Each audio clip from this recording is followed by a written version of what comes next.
Hello everyone, Assalamu alaikum. Welcome back from Al-Aqsa Restaurant, Jamaica. আপনি যদি আমার মতো মিষ্টি প্রেমী হয়ে থাকেন তাহলে কিন্তু আপনাকে অবশ্যই চলে আসতে হবে আলাক্সা রেস্টুরেন্ট জামাইকাতে। আলাক্সা মানে সামথিং স্পেশাল। তাই আজকে কিন্তু আমার সামনে খুব সুন্দর করে বিভিন্ন স্পেশাল মিষ্টির আইটেম সাজানো আছে, দেখতেই পাচ্ছেন কতটা মুখরোচক লাগছে এই মিষ্টিগুলো। সো কি কি স্পেশাল মিষ্টির আইটেম পাচ্ছেন চলুন দেখে নিই।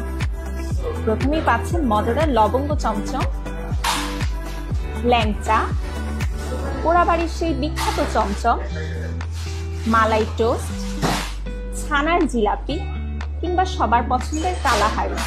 তো এই স্পেশাল মিষ্টির আইটেমগুলো উপভোগ করতে পারেন আপনার যে কোনো স্পেশাল ওকেশনে। এছাড়াও আপনাদের জন্য থাকছে জাফরান ভোগ, সুইটলেস মালাই চপ, মন্ডা, মিক্সড বেবি সুইট, নেত্রকোনার সেই বিখ্যাত বালিশ মিষ্টি, রসগোল্লা কিংবা সবার পছন্দের মালাই চপ। এই স্পেশাল মিষ্টিগুলো ছাড়াও আপনারা পাচ্ছেন কাপ দই থেকে শুরু করে অন্যান্য সকল মিষ্টির আইটেম। সো আপনার ফ্রেন্ডস কিংবা ফ্যামিলির সাথে উপভোগ করতে হলে এখনই চলে আসুন আমাদের ঠিকানায়। আমাদের ঠিকানাটি হলো 148-01 hillside avenue, Jamaica Queens. Phone নম্বরটি হলো 9970422145। আপনারা কিন্তু উবার কিংবা ডোরড্যাশও অর্ডার করতে পারেন। আমাদের ওয়েবসাইটটি হলো jamaica.alaxarestaurant.com।